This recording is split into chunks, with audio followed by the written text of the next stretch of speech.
The last flip-flop that we have to study is our T flip-flop. We have completed SR flip-flop, D flip-flop and JK flip-flop.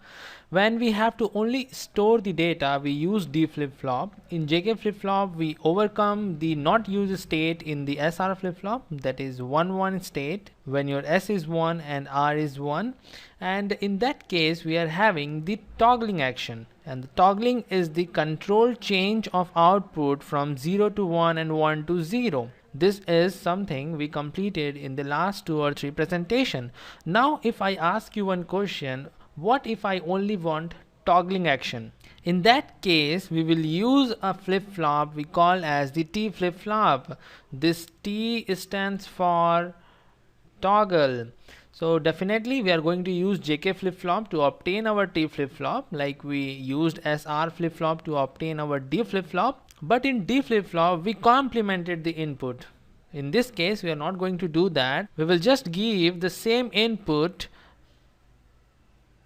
like this. J and K are same always, and this I call as T. And this is our clock.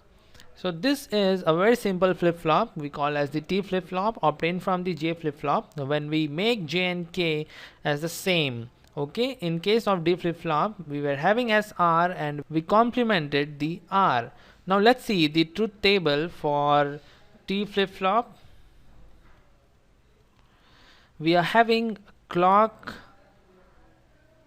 T as the 2 input and Qn plus 1 as our output. Now when clock is low, definitely the flip-flop is not going to operate and the state will be stored. So whatever be the value of our T, the Qn plus 1, the output is going to be Qn, that is our memory. It's well known to you. And when the clock is high and T is low, it means again we are having memory, because J, in this particular case, we are having J as 0 and K as 0, and whenever this happens, we are having the memory. It means whatever be the previous state is stored, and the Qn plus 1 is equal to Qn. So again we are having memory state in this case.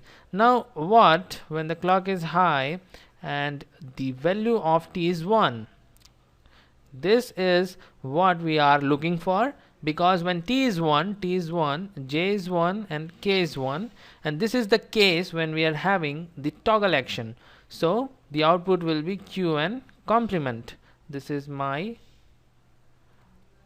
toggling.